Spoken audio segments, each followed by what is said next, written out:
For SportsCenter's season preview.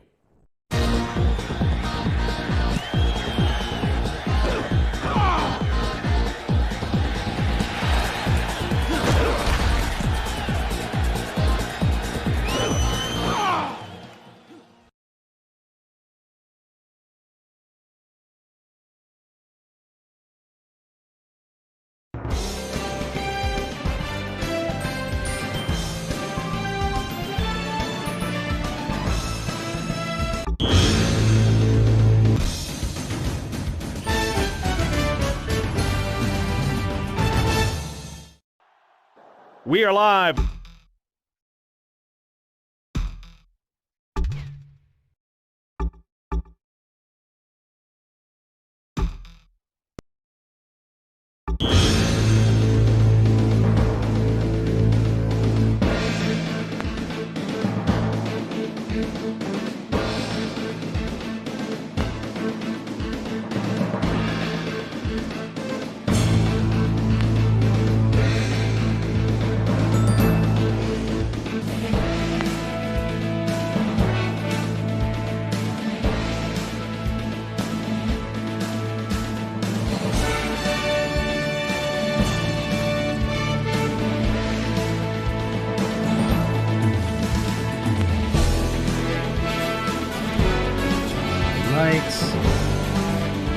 Oh, hey, we're lowering that down. What's up, everybody? Sports Goofs. Well, there's no number this time. This is actually our college football bowl extravaganza, our 2021 edition. We've done this now 3 years in a row, and I'm joined by Andrew. What's up, Andrew? Not too much. How are you, sir? Yeah, we're going. We're doing good. And yeah, Freddie, we kind of mentioned that we would do a bowl extravaganza, and it was just kind of like the stars aligned. We're doing it tonight. Get it out of the way. Get it analyze what we can. We have any things like that, and then I'm here with Andrew, and we're going to talk about bowl games and the different bowl cities and the teams playing and all the whatnot. So it's gonna be good. We're gonna have some fun here. Talk about logos. I have no idea. Whatever. This is all on the fly. But Andrew, you're the one. You're the college football guru. You're Mr. College Football Media Man. So you should take lead on this episode or this special. It's more of a special. It's not really a regular episode. Very well. So, as per usual, I can't believe we've been doing this for 3 years now. I know. So yes, this is our kind of regular. Well, it's actually not, the regular season for college football is not actually over. That's true. Army Navy play on Saturday. Yeah. As they've been the last regular season game for God knows how long. But they still hold that tradition, which I love. So that's going to be Saturday.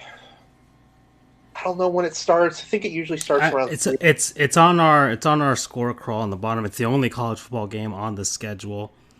It is at 3:00. Yes, at least 3:00 from Lincoln Financial Field in Philadelphia, right? Yep. They've been holding it there for the past few years. They used to kind of rotate it a bit, but it's been held at the Link recently. What was it? Did it used to be like a home and home type of series where one? No. Or would it be like before, of course, was Veterans Stadium. Right, but they also held it a couple times at Warden's Play. Where? Last year, due to the pandemic, I think at Navy's Stadium, but And you're all lagged out right now on my end. But in terms of FBS, that's the last game of the season. The regular season bowls, of course. Yeah, you're completely lagged We're out. lagged Like out. you are. Everything else is fine. I'm getting a green bar on my streaming thing. So you're about like 5 seconds behind on anything that I'm saying. Although, can you respond to this right now? Yes, I can. Okay, all right. So you're back. All right, you're back. So you're back to being synced up with me. Okay, so that's the last regular season game for the college football season of 2021, or of all seasons, pretty much. And then, well, we get into the bowl games themselves. Okay, all right. So, Problem. yeah. All right. Well, where do we go from here, Andrew? We got. Well, I guess we should go in chronological order, right? Yeah. Again, let me start with the more important ones. That's the only way I've been able to find both the order, the games, and what cities they're being held in. Can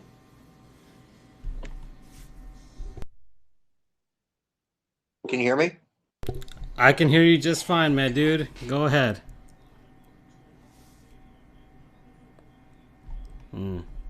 If not, Andrew, you can hang up, and then I'll call. We'll jump back in because we're still all lagged out. You know what? That's what I'll do. That's what I'll do. This is what doing this stuff live kind of amounts to. But we'll just do that. So I'm gonna hang up, and then we'll call back in and see if that'll resync us back in. Okay. Oh, technical difficulties even during our specials. Isn't that great? So I'm gonna hop back in and see if Andrew can get synced back up with me. So let's just do that. Okay. Andrew, can you hear me? Are you there, my dude? Andrew? Oh, now he's gone. Now he's completely gone. Huh. Well, if not, I will have to delete this whole thing. Let me just tell him by text. Hey, can you hear me now, Andrew? I hear something back there. Hold on. Okay. Is somebody watching Netflix at your place? Eating up all the bandwidth. No, you have like a fiber internet connection or something like that. Don't you? Something good? Or his mic is lagging. Can you hear me now? Yeah, I can hear you. Can you hear me? I can hear you. Excellent. Okay. All right, so I think we are finally back in sync. So Yeah, the computer I usually use is a piece of shit. So it runs slower than molasses. Okay, so it wasn't really your connection that was lagged, it was your computer that was lagged. Correct. Okay. But anywho, so yes, let's talk some bowls. Yes. Oh, I forgot to mention we're also debuting our secondary logo for the first time. Yes, Officially. Yeah, so we've added a giant squid as our. I mean, we've taken up the monitor the squid as our mascot for quite a while, but I finally was able to take this break to tinker around and finally add the design. It's prominently right there on our title card for today, and it's been added to our chat in the back there. So, and I'm guessing it's a reference to us being the Mariana Trench. Yeah, exactly. Yeah. So there you go. The official as Freddy as he's on it with these puns and these witty comments. So yeah, that's the new secondary logo. I will have to eventually make some t-shirt designs for that for our merch store, and then we'll go from there. So yeah. So and if you look closely, well, you can't look closely on the screen here, but we have incorporated our our own logo into the design. That took me quite a while just to try and make it seem somewhat cohesive. So there it is. Anyways, all right, let's get right down to the bowls. Alrighty. So thanks to Freddie, he not only was able to organize the bowls in chronological order, but he was also able to give me the Sagarin betting lines, Ooh, okay. which will be very fascinating. So let's begin. First bowl game is the Bahamas Bowl, taking place in Nassau on December 17th. That is going to be 6-6 Middle Tennessee out of the CUSA versus 7-5 Toledo out of the MAC. The betting line has that one as Toledo as Toledo favored by 8.6. Coming up next is the Cure Bowl out of Orlando. That's another. Is that one held at Camping World? Citrus Bowl, please. Citrus Bowl.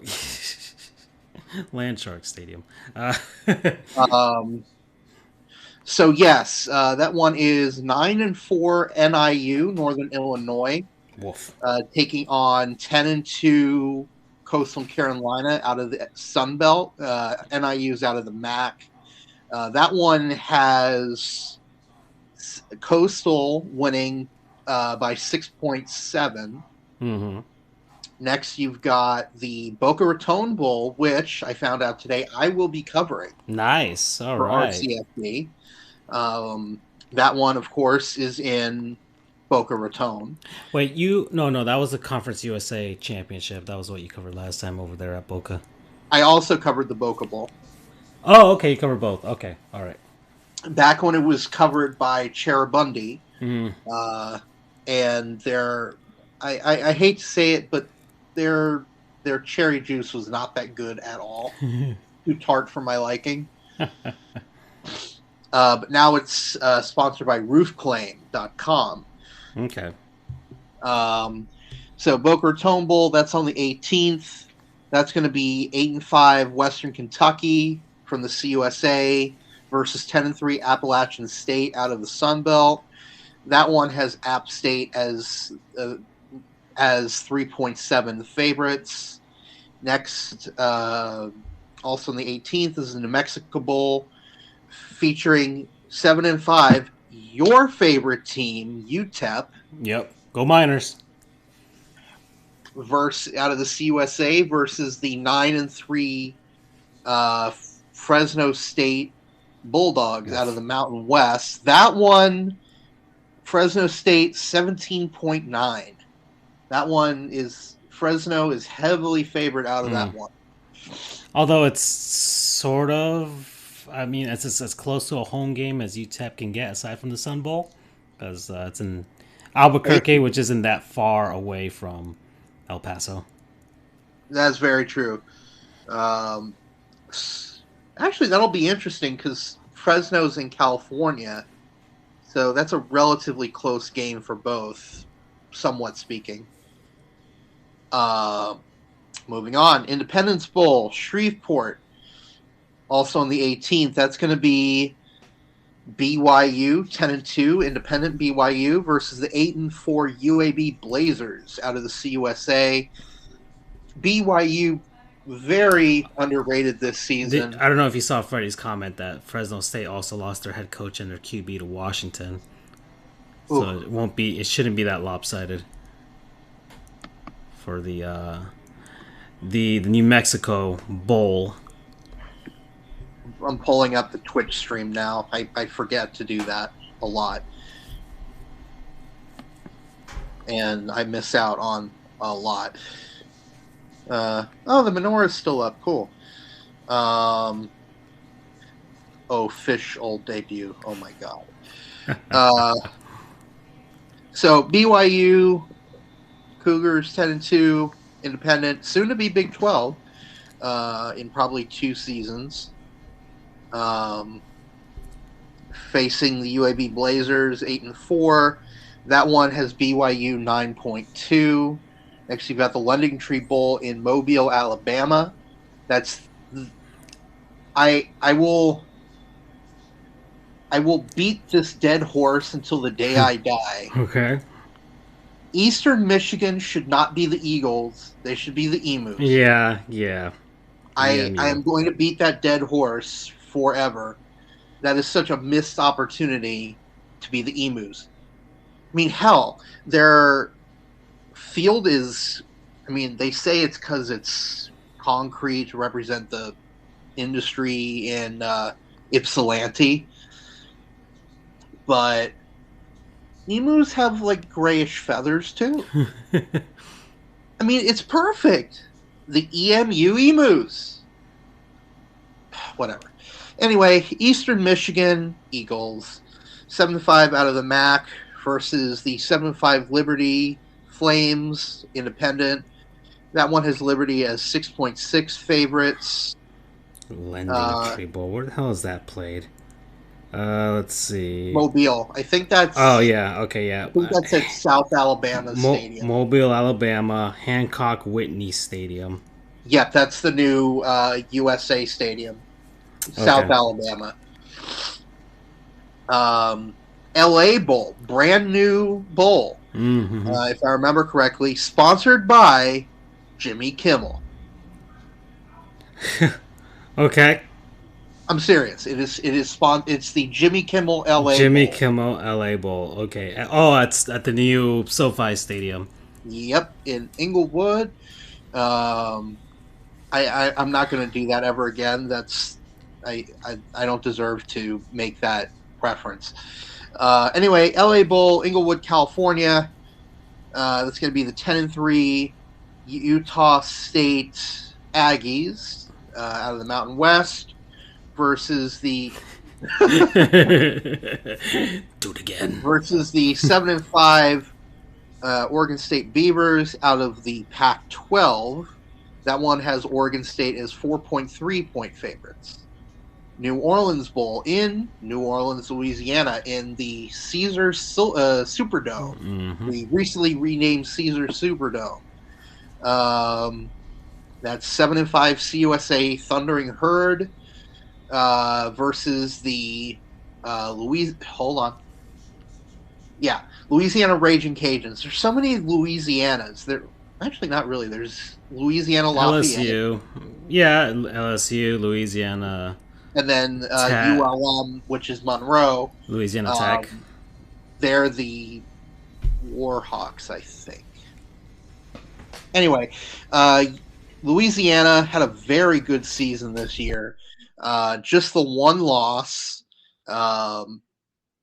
They were in contention for quite a while to be the top group of 5 team if a few things had gone their way. If I remember, yeah, they are the Sun Belt champs. Merely 6.9 point favorites over Marshall. I'm kind of surprised. I thought it would be larger. Myrtle Beach Bowl. This one's brand new as well, if I remember correctly. A lot of these were supposed to begin last season, but were canceled or relocated due to the pandemic. Myrtle Beach Bowl in Conway, South Carolina. That is the 6-6 Tulsa Golden Hurricane. By the way, speaking of Tulsa, shout out to my kind of sort of alma mater Jinx. Jinx Trojans won the Oklahoma 6A1 high school championship, football championship over arch rival Union, 30-15 this past Saturday. Okay. And the reason I consider them my alma mater was because, one, both my sisters went there, and two, I went to elementary school as a part of their public school system. It works a little bit differently. It worked a little bit differently over there in Oklahoma because, here you have the Osceola County School District. Just for example, But then you've got all these different schools inside of it, and they're all kind of sort of independent with their own mascots and whatnot. That's not how it worked in Jenks. All of them, you had East Elementary, Southeast Elementary, you had a couple of middle schools, you had junior highs, you had senior highs, but at the end of the day, all of them were part of the same school district, and they were all known as the Trojans. So if the high school wins, everybody wins. Anyway, so 6-6 Tulsa out of the AAC versus 6-6 Old Dominion out of the CUSA. Tulsa 8.9 favorites there. We've got the famous Idaho Potato Bowl out in Boise. 7-6 Kent State out of the MAC versus the 6-6 Wyoming Cowboys out of the Mountain West. Wyoming 3.7 point favorites. Frisco Bowl. The Meep Meeps. The 12-1 UTSA Roadrunners. The Meep Meeps. Taking on SDSU 11-2, San Diego State 11-2 Aztecs out of the Mountain West Conference. UTSA 0.3 point favorites, less than a point favorite here. That one's very evenly matched. So it's the Meep Meep. Oh damn! Look at that. ODU and UNT started the season 1-6 and won their last 5 to make bowls. Put that shit out. That's Miami Dolphins-esque. Just start off horribly and then make your way back to 500 and make no progress whatsoever. It's the reverse South Florida from 2018. In 2018, South Florida began the season with 7 straight wins, proceeded to lose the remaining 5 in the regular season and their bowl game. It was the first time that a team started with 7 straight wins and proceeded to just shit the bed for the remainder of the season. Yeah. And it's played at Albertson Stadium, the Potato Bowl.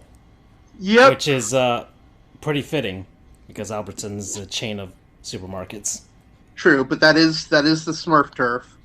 That is where the Broncos play. San Diego State, something to watch out for is I think his name is Matt Araiza. Let me see.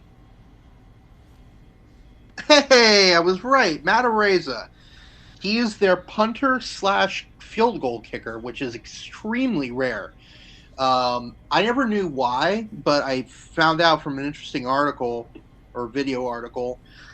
It's because the kicking motion for punting and for place kicking is very different. So to be able to do both, you have to be able to train yourself to kick it one way and not kick it the other. Right. So whoopsies. Matt Araiza is called the punt god, and it's very well deserved. Let's see. He has. So I'm looking at his NFL draft scouting report because I'm assuming someone's going to draft him. If you're ever going to draft a kicker / or punter, this would be the guy to do it. This would be the guy to do it because he's punted. Yeah, this article here that I'm reading, San Diego State punter Matt Araiza, or Araiza, I guess, I don't know if he's Hispanic. He looks kind of Hispanic. The 2022 NFL draft class might possess the most high-profile and highly skilled punter prospect in recent history. He has set records and social media alight with his left leg cannon this season, earning praise from the modern-day mouthpiece of a punter, Pat McAfee. In his scouting report, we break through the numbers and noise to scrutinize his pro potential ahead of the 2022 NFL Draft. 6'2", 200 pounds, redshirt junior. Let's see. And then now they're giving us a history of punter prospects in the NFL Draft. Gosh darn it. Gosh darn ads. Let's start with the obvious. I like this. Where most people have legs attached to their torso, Araiza has an actual cannon, or so it seems. The left leg punter can effortlessly boom the ball the entire length of the field. No other player this season has two 80-plus yard punts. These aren't just courtesy of a lucky bounce either. These punts are traveling through the air. Araiza's leg power is also demonstrated as a field goal and kickoff specialist. So I'm pulling up his statistics from this season. His average, so his longest punt this season was 86 yards. His second longest is a mere 81. He also has 77, 72, 79, 61, 62, 64, and 66. No 69, huh? No, just a tad bit short. Although, based on the kind of person that he seems to be, I'm sure he would be extremely happy with a 69-yard punt. He's also got a career-long 53-yard field goal to his name, and it's reported that he routinely makes kicks from 50-plus in practice. So it's pure insanity that he's able to do all of this. He has 36 kicks that landed inside of the 20. He has 39 punts that went over 50 yards. It's insane. It's a beautiful thing to watch. So that's a Matt Araiza. He'll be taking on the Meep Meeps at the Frisco Bowl. Moving on, Armed Forces Bowl. That's going to be 8-3 Army Independent versus 6-6 Mizzou out of the SEC. Army is 2.7 point favorites there. To be fair, most people would be happy with a 69-yard punt, even if they don't get the nice meaning. Yeah, that's true. But I think he would be especially happy with that one. It kind of reminds me there was a kicker earlier this season where his team had he intentionally missed. He intentionally missed a field goal, so the team would just have 69 points. That was an awesome move there by that guy. So moving on. Speaking of North Texas, the Frisco Football Classic. This game was basically created out of thin air because there was one team that was bowl eligible that wasn't in, so they decided last minute to kind of throw them a bone. I believe it was Hawaii. Just decided to throw them a bone so they could play in a bowl. So this new bowl created out of nowhere, the Frisco Football Classic. Ironic, I read in a tweet, which made a very good point. It's ironic that a bowl that's being played for first and probably the last time is called a classic. Reminder that CFL kickers' record field goal streak was ended at 69, and we don't know yet if it was a mistake. That's funny. So in a virtual home game here, 6-6 North Texas out of the CUSA is taking on Miami University, not not the Miami located in Coral Gables, but the Miami located in Oxford, Ohio. It reminds me of an episode of Mike Tyson Mysteries, where he's all excited because he's about to give a commencement speech to Miami University.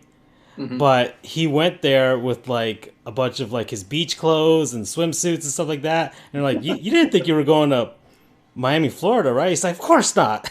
What do you think I am, a dummy?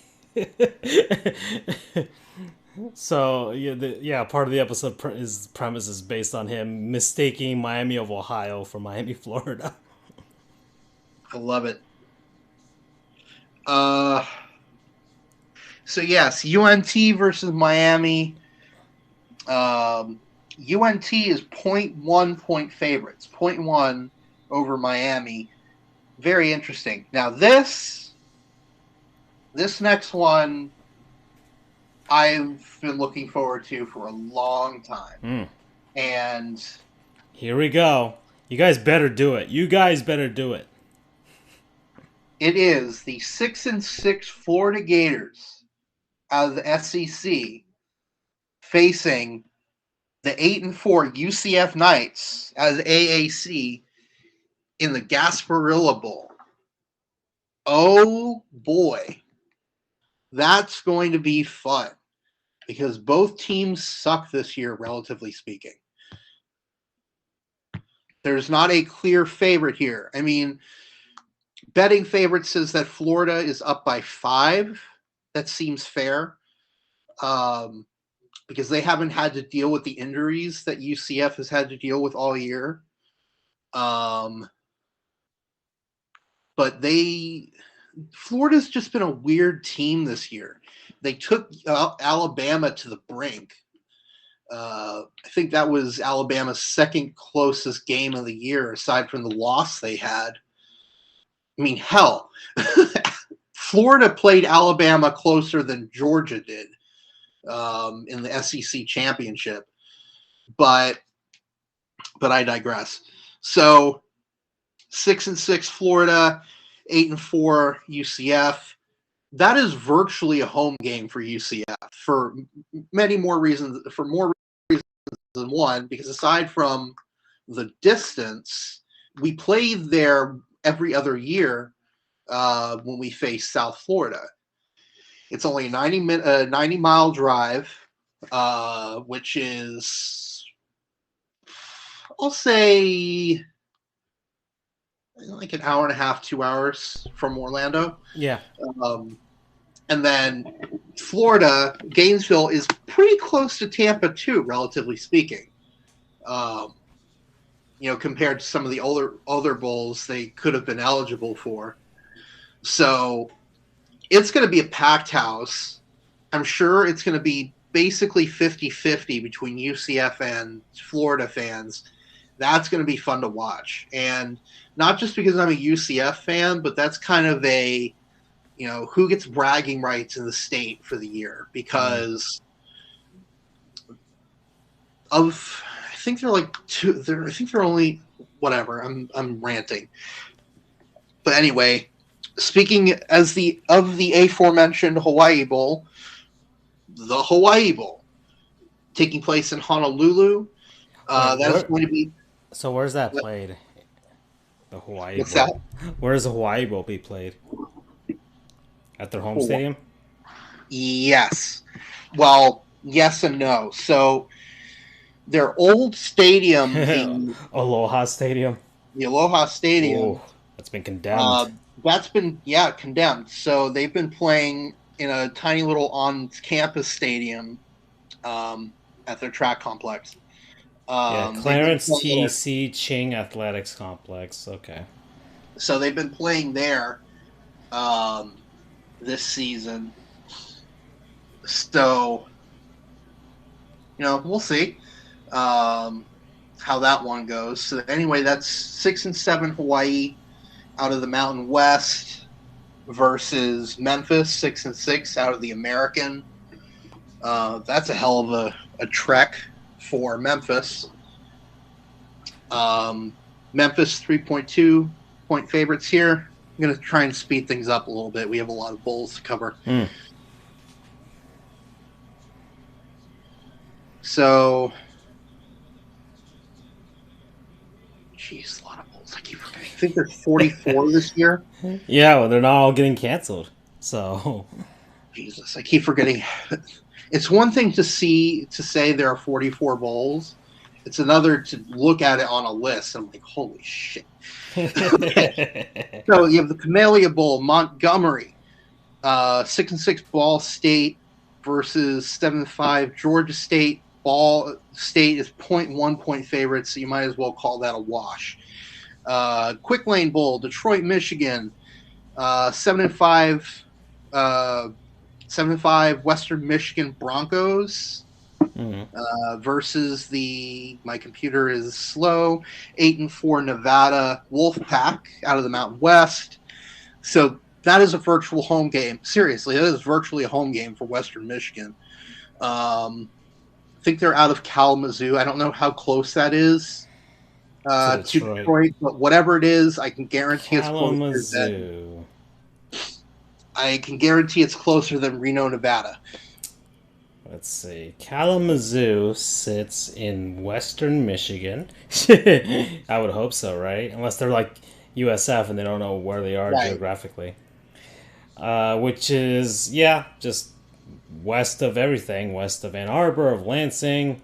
It's a bit northeast of South Bend. So there you go. But yeah, it's a ways away from Detroit. Okay. Anyway, Nevada, 7.1 point favorites there. Military Bowl, Annapolis, Maryland. That is held at Navy's home stadium. Fun fact, Navy is the only team in the American Athletic Conference that plays in a capital city of their state. Oh. Anyway, Military Bowl, you've got the 6-6 Boston College Eagles versus the 7-5 East Carolina Pirates out of the AAC. BC is 1.3 favorites. You've got the Birmingham Bowl at the brand new Protective Stadium, home of the UAB Blazers. Prior to this year, the bowl, UAB played at Legion Field, the Old Grade Lady. But finally, UAB, man, talk about an upward trend they've been on. They were dead. Disbanded in 2014. They're revived from the dead, get a brand new practice area, a brand new stadium. They've won the conference once, I think, and they've made it at least to the championship one other time. I mean, they're doing great. Yeah. I mean, this year they went 8-4. They're playing BYU in their bowl game. That's huge. You know, good on you, UAB. Stick it to the man. As for the bowl itself, 6-6 Auburn versus 11-2 Houston. Houston, of course, was the runner-up in the American Athletic Conference, lost to Cincinnati. We'll get to them in a moment. Auburn, 3.7 point favorites there. First Responder Bowl, Dallas, Texas.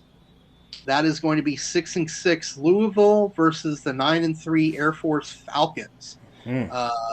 Air Force, 1.2 point favorites there. The Liberty Bowl, Memphis, Tennessee. That is the Big 12's Texas Tech Red Raiders, who are 6-6, versus the SEC's Mississippi State Bulldogs, 7-5. Mississippi State, 7.9 point favorites there. The Holiday Bowl, San Diego, California. That is going to be NC State, 9-3 NC State out of the AAC, versus 8-4 UCLA out of the Pac-12, and that is NC State 2.5 favorites. Guaranteed Rate Bowl, which, if I remember correctly, is played at what it used to be called Bank One Ballpark, whatever the hell it's called now. What, they changed it from Chase Field? Is that what it's called now? I mean, yeah, I think so. Chase Field. Yeah, it's still where the Diamondbacks play. I still remember its original name, which is the Bank One Ballpark. Bob. Anyway, guaranteed. Oh, and just doubling back to UCF really quick. According to someone, UCF sold out its allotment. So back in 2017. Oh wait, hold on. So back in 2017, UCF sold out its ticket allotment of 12,500 for the Peach Bowl. Someone apparently UCF has already surpassed that for the Gasparilla Bowl. Holy freaking crap! I wish I could go, but fuck you, COVID. It's one thing to cover a game in a press box where it's a few dozen people that are relatively spaced out. It's another to go to a game where it's going to be 60,000 people with no spacing. Mm-hmm. Honestly, I don't know the next time I'm going to be able to go to a game in person, not covering as media. But damn, I wish I could go to that one. Oh, well. Tickets were dirt cheap, too, through UCF. I think they were like $16. That's not bad. Through UCF, so you're actually supporting the team as well. Whatever. Ironically, I'm watching the Montreal, the Canadiens Lightning game, and apparently one of the sponsors for the Canadiens stadium is called Rona. The Habs. NHL's happening right now. But yeah, the Habs are, well, hopefully they can hang on here. I mean, they're like the second worst team in the league right now. So it was very much a Cinderella run for them to try and make the Stanley Cup Finals, and I know, like that was same thing with the Stars. They just kind of fell apart last season. Yeah. I think I think they were just tired and gassed from the injuries, because this season they're all right. They're all right this season. So I think they'll find their way back. Them and Colorado. Colorado's kind of had a slow start to the season. Oh, look at that. Syracuse Villanova basketball team. Oh yeah, the Jimmy V Classic. It's always I feel bad for that for presented by Corona. I feel bad for that company because they had that name long before coronavirus was a thing. Became part of the public parlance, we'll say, because there are several types of coronaviruses, but that's the first one that's kind of made it out into public. Anyway, guaranteed rate bowl, 6-6 West Virginia versus 8-4 Minnesota. Minnesota 5.6 point favorites there. Fenway Bowl, 6-6 Virginia versus 8-4 SMU. Another baseball stadium hosting a bowl game. Mm-hmm. And it was funny. RCFB tweeted out that if you're a baseball fan, you should attend the Guaranteed Rate Bowl, the Fenway Bowl, all these, because we might not be going for quite a bit. The last time you'll see a sporting event in those stadiums for quite a while, which is sad but true. SMU 1.1 point favorites there. Pinstripe Bowl. And just lump all the baseball stadiums together. Mm-hmm. 6-6 Virginia Tech versus 6-6 Maryland. Sorry. VT is 2 point favorites there. You've got the Cheez-It Bowl. Was in the desert, now is in Orlando. You've got 9-3 Clemson versus 7-5 Iowa State. That's taking place at the Citrus Bowl. I don't care. Just like I still call it MGM Studios, just like I still call it Downtown Disney, it's still the Citrus Bowl. I don't give a shit if whatever it's called. Man, I wish they would have gone Camping World Field at the Orange Bowl, something like that. That would have been nice. I could live with that. 2.2 point favorites there. Alamo Bowl, San Antonio, 10-2 Oklahoma versus 10-3 Oregon, lost in convincing fashion in the Pac-12 championship game. The battle of the teams that lost their head coaches to other schools. Yep. So 10 and Oklahoma 3.9 favorites there. Duke's Mayo Bowl, the bowl formerly known as the Belk Bowl, probably the memeiest bowl of them all is the Belk Bowl, now the Mayo Bowl. Supposedly, if a coach gets themselves doused in mayo, kind of like a Gatorade bath, they will donate money to charity. So I'm looking forward to that. They should meet up with the Idaho Potato Bowl, because they dump French fries onto their coach. I'll tell you, man, French fries and mayo, that's some good shit right there. Does Cheez-Its dump Cheez-Its on their coach? I think so. I mean, they should, like, all these food-based ones should have something dumped. Or actually, we should go through a game. Hold on. Before we continue, because this is kind of fun. All right, so what would be dumped on somebody in the Bahamas Bowl? Sand. Oh God, that's gonna or suck. Water, sand or water. Cure Bowl should be just like a bunch of syringes filled with vaccines. Especially if it's like a coach that refuses to get vaccinated, just dump it on them and see, maybe one will stick. In the past, the Boca Raton Bowl would have just been cherry juice, would have stained like hell, but now it's roof claim, so I guess shingles. Yeah, just shingles that ripped off, or maybe a blue tarp. New Mexico Bowl. I don't know. Some kind of food. Yeah, what's a New Mexican delicacy? No. Ayahuasca. Yeah. Independence Bowl. Independence Bowl. Okay, they're in Shreveport, Louisiana. There's no sponsor for it, right? So there is, just it's not listed. Okay. Hold on, let me see. Independence. Let me look it up. Let's Independence Bowl. Okay. The Radiance Technologies Independence Bowl. The hell is Radiance Technology? Do they even have a title sponsor? Let's see. Come on! Wow, this is a long article for title sponsor. Radiance Technologies was announced as the new title sponsor. Radiance Technologies Independence Bowl. What the hell is Radiance Technologies? What do they do? What do they make? Come on. Oh boy, this is too much of a search. Yeah, they don't even have a Wikipedia page. Oh, maybe they're like Cyberdyne, or they're making.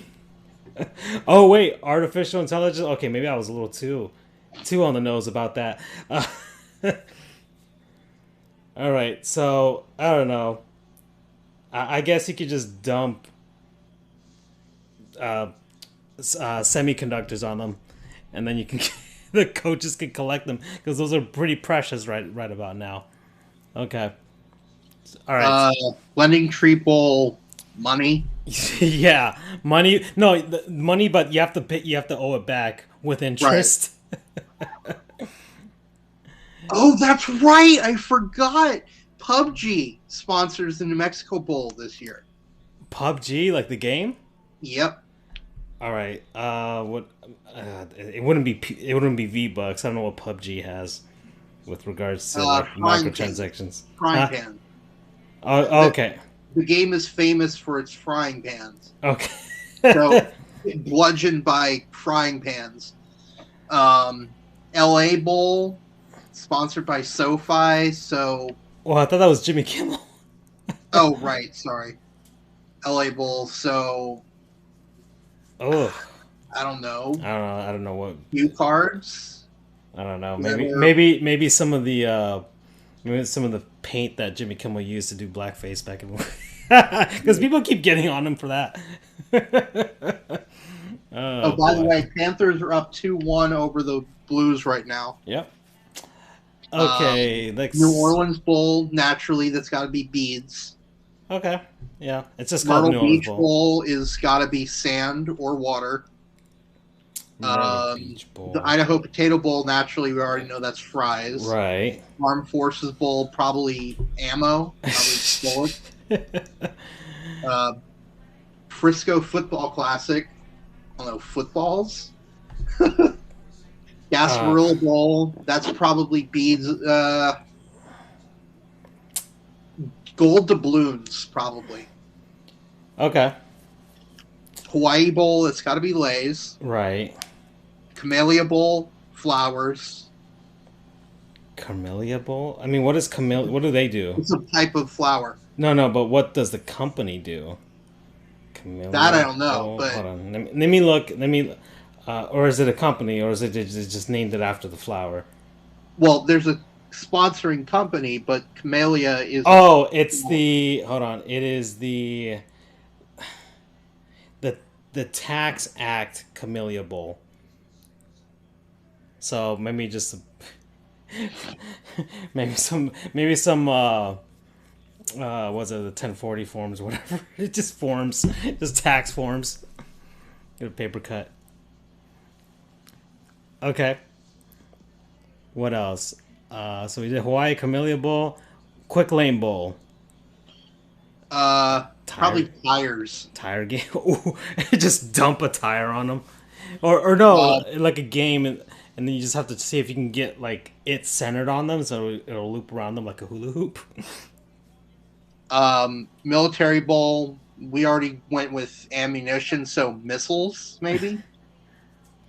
Birmingham Bowl. I don't know. First Responder Bowl, probably like police batons. So violent.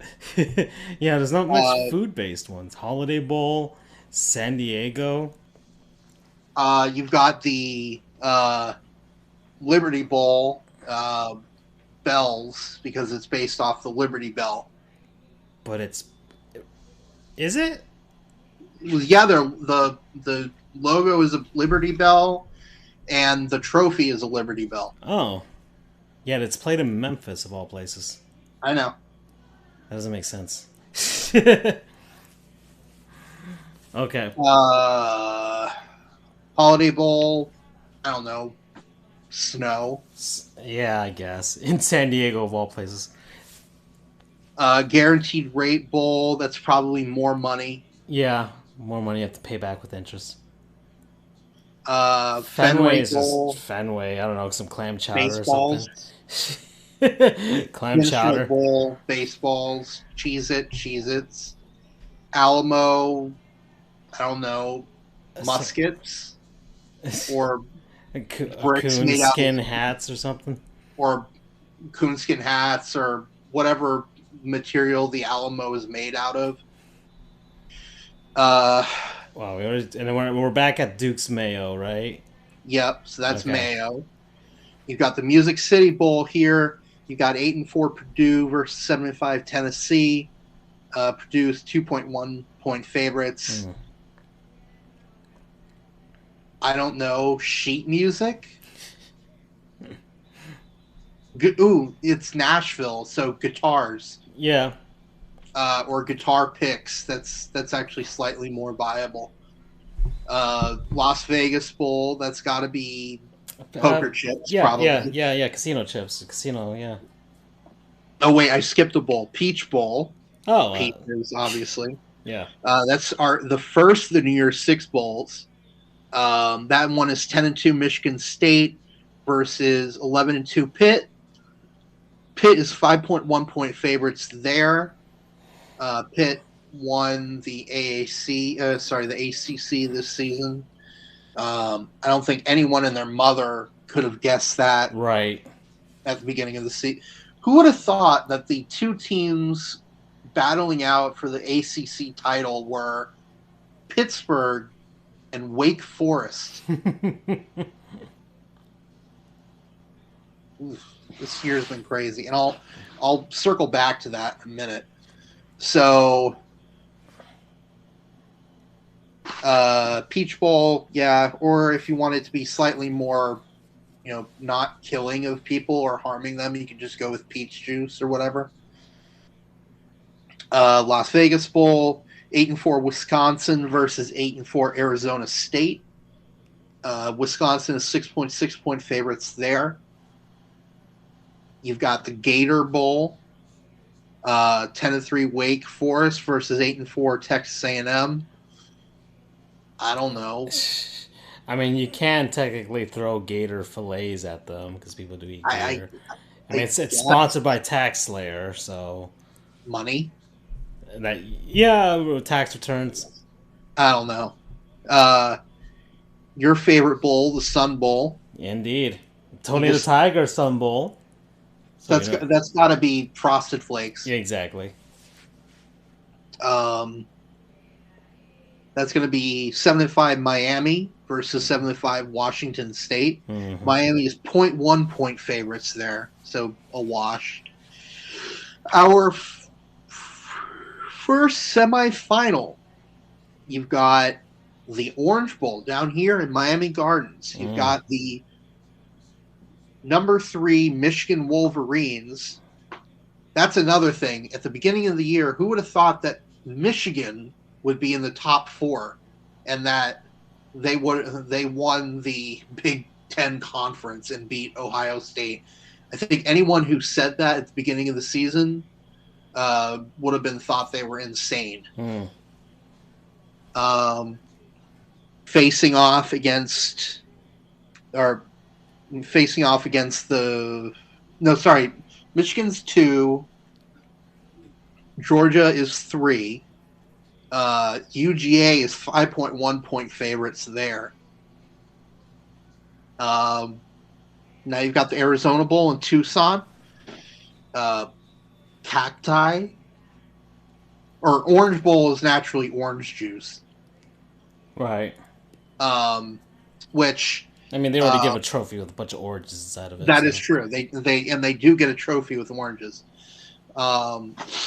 which I have a bit of a expose, if you will. Excuse me. When I was at the Orange Bowl in 2019, I saw the box that they had the oranges in that they put into the bowl. Mm-hmm. The oranges they got were sourced out of California. Oh, did you snap a picture? You didn't snap a picture? I forget if I did. Oh, you should have. You should have put it in and posted it up. Like, what the hell, guys? Oh, right! Sorry. Tampa Bay tied the game with 2:09 left in the third. Of course. The Habs suck. Okay, back to Bulls. Arizona Bowl, Cacti, probably. 8-4 Central Michigan versus 7-5 Boise State. Boise is 8.7 point favorites there. In the other semifinal, the Cotton Bowl Classic, so naturally Cotton. You've got the number 1 Alabama Crimson Tide versus, and this is some history here, the number 4 Cincinnati Bearcats. Mm-hmm. The first time. You see the power of my fandom? Yep. You drag them along. Oh, I'm supposed to buy something from them now that they made the playoff. I made that promise when I jumped on the bandwagon that if they made the playoff that I would buy something. So I'm gonna have to get a Bearcats hat of some sort. Now, I mentioned to you briefly that I had a Gottlieb goon, and it's related to this. There have been a lot of people. So let me give you some context here. So ever since the college football playoff was instituted back 7 years ago in 2014, there have been growing calls. There have been growing unrest that Group of 5 schools were not given equal representation, that there was a bias against them by the committee. And for a while, people were just like, they were kind of pushing it off. Like, nah, we'll see, they're just not that good, and so on and so on. But then 2017 hits, and UCF goes 13-0, or goes 12-0, wins their conference, and doesn't sniff the playoff, not even close. So some calls began kind of growing there that maybe this thing isn't as fair as they say it is. Then 2018 hits, and UCF. Oh! Tampa scores 37.1 seconds left in the third to take a 3-2 lead. Wow. Andre Palat, Pally with the go-ahead goal with 37 seconds left. What a play. Okay, back. So yeah, then 2018 happens. UCF again goes 12-0, and bear in mind their bowl win in 2017 was against Auburn, the only team that beat Alabama and Georgia, who both went to the national championship. So nothing makes sense. UCF runs the table again. Mm-hmm. Still nowhere close to getting into the playoff. At that point, people were like, okay, some weird shit is going on here. They are holding these group of 5 schools to a standard that no other team in the Power 5 is expected to do. And it's pure luck, basically, if a group of 5 school can get the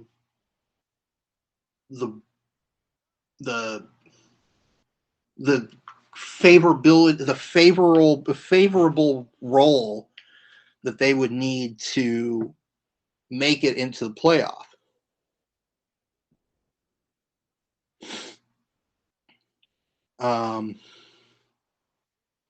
So anyway, they finally got it. Cincinnati was the team that got it. And it took some crazy shit. So it took going undefeated, which is very rare. They are the only team in FBS that went undefeated this season. So it took that. It took the fact that they beat a top 10. They beat a very good team in Notre Dame, which UCF, which that you don't know how good a team is going to be when you're scheduling them 10 years ahead of time. This isn't like every other college sport where you set your non-conference schedule the year of. Yeah. There are games where kids playing in them are in elementary school right now. It's insanity. So you don't know, is a team. So that's luck. But then there's like 5 different things that need to go a group of 5 schools' way in order to make it in. The other one is the other conference leaders have to be shit. Apparently so. Because, so look, you've got the ACC. The ACC's one and only chance was Clemson because they were highly ranked at the beginning of the year. They fell apart. Pack. Their one and only chance was Oregon, And they shit the bed in the last 2 games. They blew it. Oklahoma blew it. They were ranked in the top 4. They lost to Oklahoma State.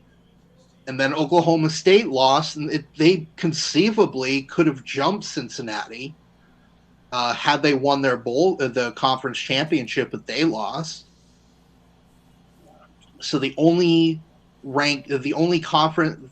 So then you've got number 1 Georgia, who's only in the playoff because they had been ranked number 1 the whole fucking season, or ever since Alabama lost to Texas A&M.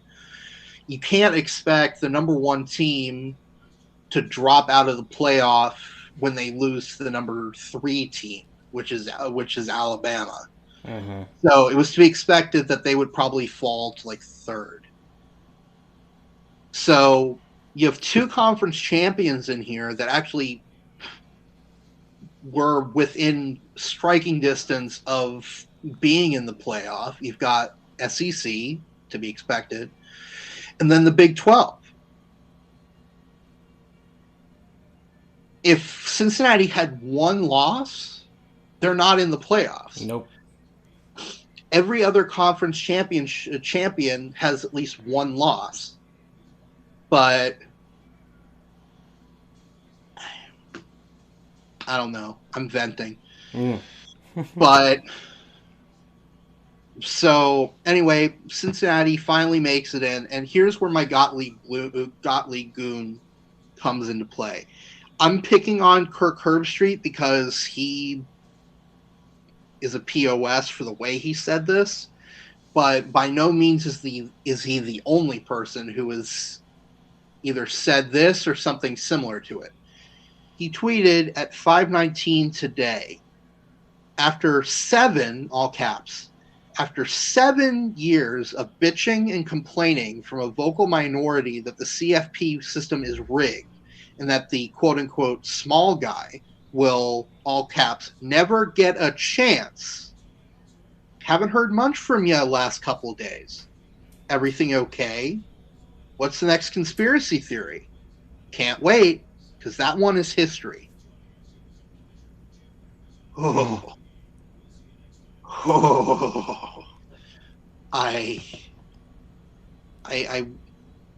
I'm gonna borrow. I'm not gonna say it as well as he can, but I'm gonna use the catchphrase here. Trash. Holy shit! What a trashy thing to say by Kirk Herbstreit. So what these people are saying, and again, I'm singling him out because his was the most egregious. But Chris Fallica, aka Bear, over at ESPN, tons of people in the media are saying this. But I'm picking on Kirk Herbstreit here. But again, he's not the only one. So all of a sudden, because everything fell Cincinnati's way, and they got the insane luck of the draw of getting a team. By the way, Notre Dame, their 1 loss was to Cincinnati. If they get another loss anywhere in there, they don't look as good on Cincinnati's strength of schedule. So they somehow had to. So you had to go undefeated. You had to have a good away non-conference game because playing them at home isn't good enough. It has to be away. But then more importantly, everyone else had to suck.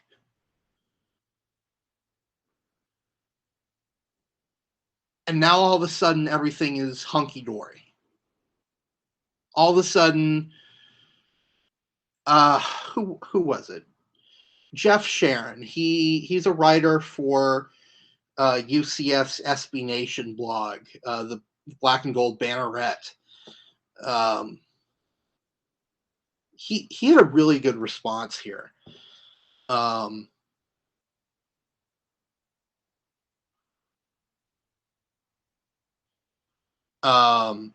One data point neither proves nor disproves a trend, Kirk Herbstreit.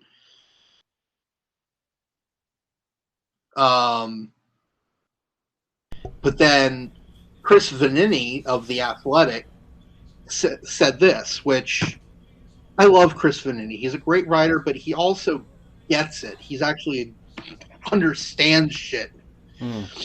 He tweeted, quote, Cincinnati getting in the CFP is not a sign that the system is fair. It took a remarkably unlikely string of events for it to happen. We can celebrate that without acting like things are fine. UCF won 25 straight games and never even got considered. Just expand this thing so we can enjoy and celebrate the things on the field without immediately arguing over what it means. So thank you to Chris Vanini, Jeff Sharon. You know, they understand this shit for what this really is. For all these people to suddenly say everything's fine, the system is working. You know what? I was going to say that the system is working fine. It is working fine, as they intended, which is to keep the group of 5 schools out as long as possible. And honestly, if UCF doesn't go on that 25-game win streak, you notice in the rankings after that streak, the group of 5 schools started to get a little more love from the polls. Mm-hmm. So it took 7 years of momentum, including a 25-game win streak by UCF, Houston beating Oklahoma in the Peach Bowl in 2015. It took this momentum that finally culminated in one team getting in only after the most insane circumstances.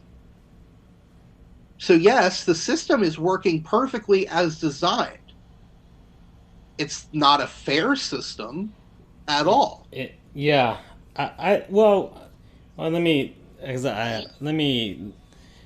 First off, Kirk Herbstreit is a shill. We all know this. He's a complete shill for the establishment, right? He went to Ohio State, right? He was an Ohio State guy. So, quarterback. He played for them too. Yeah, so he's already like completely biased for the system itself. I don't know what his whole deal was with regards to like name and likeness type of thing, but I can only assume he was against it. And he works for ESPN, and of course he needs to also have a show out because of course ESPN, the whole football playoff thing, it's all about ratings more than anything else. And for them, they couldn't avoid the issue this year. The committee couldn't avoid the issue this year. And I still believe that a lot of the influence of what they do is based on marketing more than anything else. What's the biggest market? What can we market towards to get people going, right? So I when the whole playoff committee thing started, the whole college football playoff, I thought it was basically just going to be, all right, well, they'll just pick teams from each of the regions and then go from there. But apparently it's just like, okay, pick 2 SEC teams and then whatever ACC or Big 10 or Big 12 or Pac team is left, right? And it seems to have worked that way for the most part since then, right? Like somebody brought up the point here on Twitter, like Alabama didn't even get to play in the conference championship in 2017. And it was like, yeah, and that right there shows you that the system is rigged. And someone's like, well, Alabama won it all. No, they didn't win it all. They won it some. They didn't win it all. They won it some.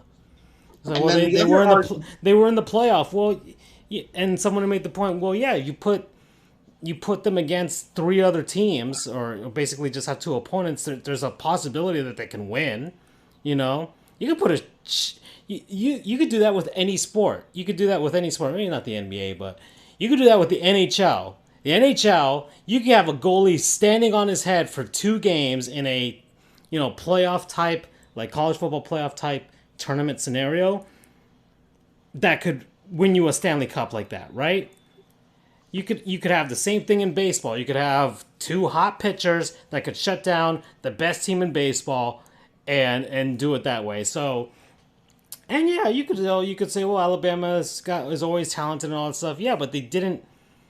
They circumvented the system as you would have thought it was intended to. Well, maybe or no, it's running as it was intended to run because it's a marketing arm more than anything else.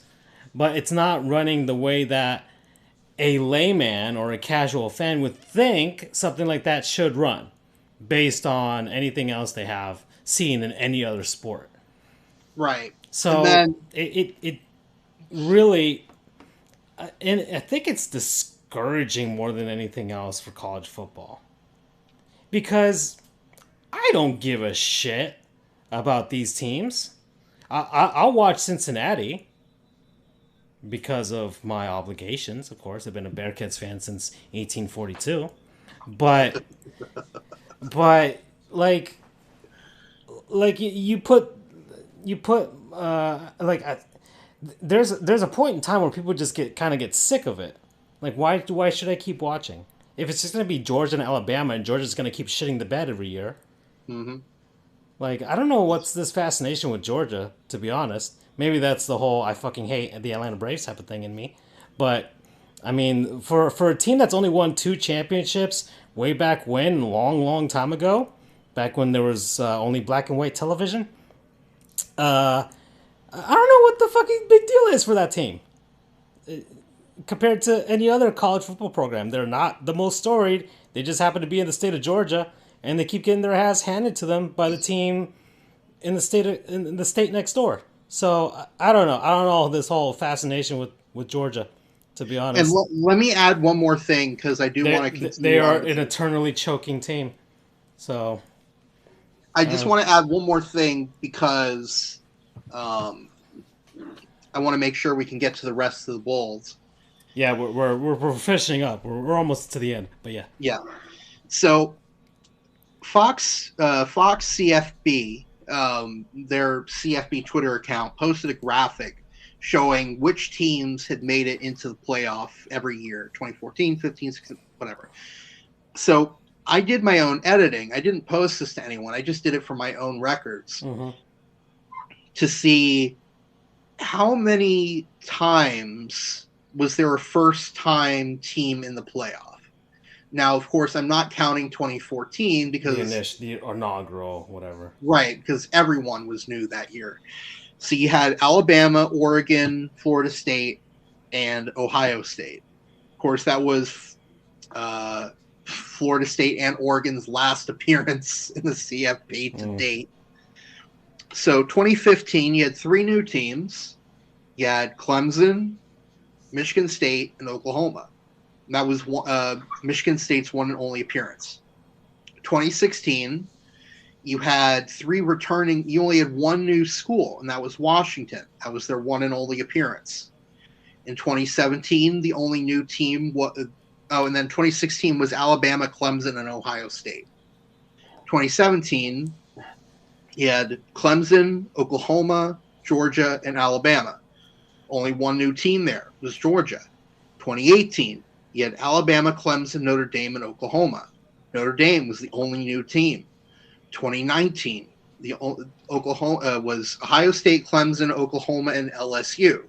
LSU was the one and only team, and that was their one and only was the 1 new team, and that was their one and only appearance. 2020, no new teams. All 4 teams had been in the playoff at least once before. You had Notre Dame, you had Ohio State, you had Clemson, and you had Alabama. This season, there are 2 new teams. So for the first time since 2015, have there been multiple teams to make their first appearance in the playoff. And this time it's Michigan and Cincinnati. Enough said. Yeah. Uh, And then okay. and even then, I could even go back to conspiracy theory. Like, okay, you have your two SEC teams, which is basically Georgia and Alabama, which apparently have a standing order to always be there for some reason now. And look, Alabama, I get. Okay, it's hard to avoid the issue that they're really, really freaking good. And Nick Saban is, I don't know, he must have sold something to the devil to be this good for this long. And then you've got, but even then, I see Michigan like, yeah, that's their Ohio State replacement. So, you know, oh, it can't be Ohio State. Okay, I guess it'll just have to be Michigan then. You know, Mm-hmm. Yep. and then just they looked at the once again they looked across the board. It's like, fine, Cincinnati. So okay, all right. Okay. Let's keep going. Moving on. The Outback Bowl.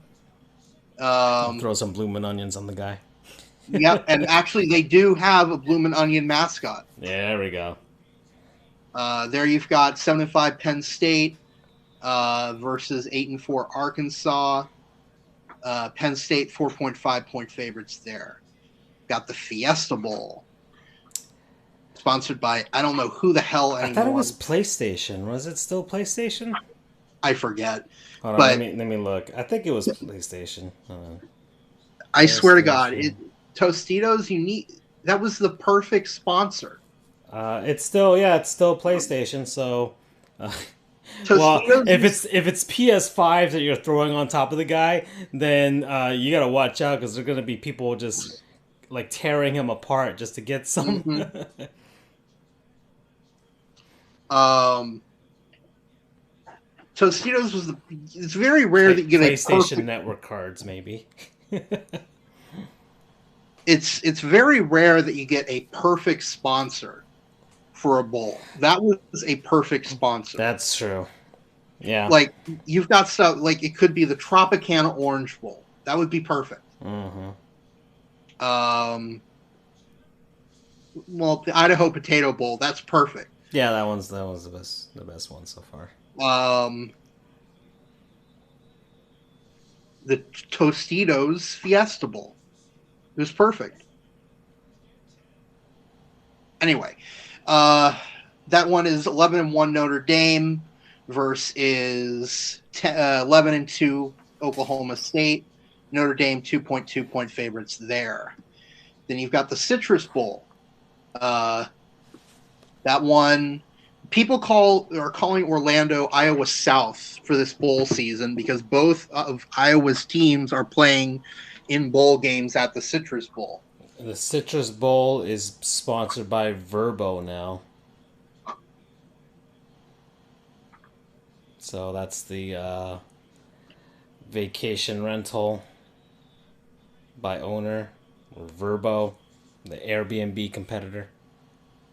Yeah. Which I guess kind of makes sense for Orlando. I'm sure a lot of people rent a home down there when they go down to visit the parks. Yeah. Then, of course, you've got the Rose Bowl, the granddaddy of them all. Citrus Bowl is 10-3 Iowa versus 9-3 Kentucky. Iowa's 0.8 point favorites there, so a wash. You've got the Rose Bowl. That one is 10-2 Ohio State versus 10-3 Utah. Mm-hmm. Ohio State is 7 point favorites there. You got the Sugar Bowl. That is 11-2 Baylor versus 10-2 Mississippi. You've got the Texas Bowl, which is 7-5 Kansas State versus 6-6 LSU. Mm-hmm. Oh, Mississippi State is 0.7 point favorites there, and then LSU is 2 point favorites there. And then, last but not least, the College Football Playoff National Championship taking place in Indianapolis. Yep. The projected teams are Alabama and Georgia. Which is yawn fest for me. Which is, well, not just that, but also it's a rematch. It's not just a rematch of the 2017 national championship, well, 2018, the 2017 season. But it's a rematch of the fucking SEC championship game from last week. Yeah. Again, that's assuming that Alabama and Georgia win, based on what the betting lines are saying. Yep. Okay. Well, I think we did it. We did it, Andrew. So we were able to get this under an hour and a half. So that's pretty cool. And we were able to do something fun, thinking about different things that we could dump on coaches after they win. Oh, wait, we Fiesta Bowl, whatever. PlayStation Network cards. Citrus Bowl would be things of citrus or citrus Well, juice. it's Verbo, so that's the sponsor too. What would they? I mean, I don't know. Maybe discount. I have no idea. Coupon codes for them. I don't even know what the text. What the hell? Who the hell? Rose Bowl is naturally roses. Yeah. Who the hell sponsors the Texas Bowl? Texas Bowl is sponsored by Mercari. What the hell is Mercari? I don't. Gosh, man. Mercari, your marketplace. Discover items that are. What the hell is Mercari? It's a Japanese e-commerce company. Interesting. Okay. So I guess it's kind of like wish.com or Amazon, like maybe it's the Japanese Amazon. I'm looking right now. I'm not sure. Yeah, they sell clothes and items. Yeah. Okay, so there you go. That's Mercari. It's kind of like Amazon or eBay or just an online shopping store. Okay. Yeah, just the same thing. Sugar Bowl, of course, sugar. And then the New Year's Six toilet bowls. So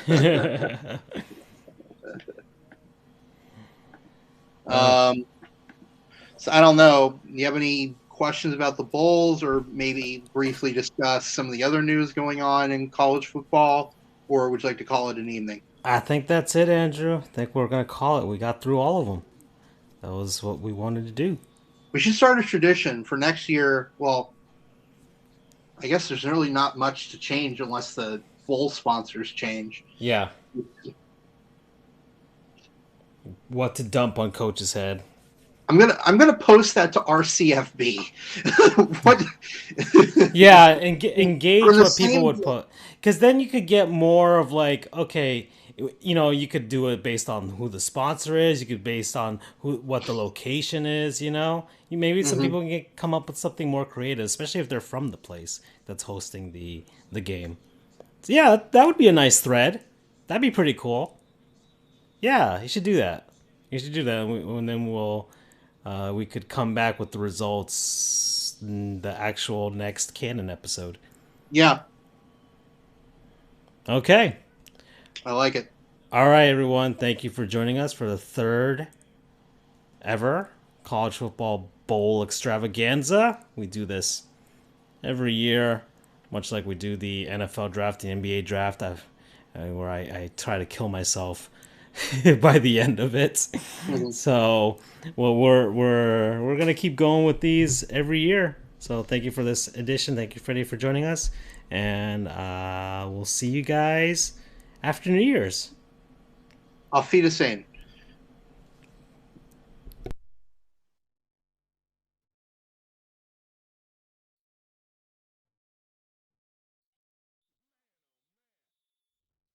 They sure would like to tie this game with halftime coming up. Let's see how they play it. A minute and a half on the game clock.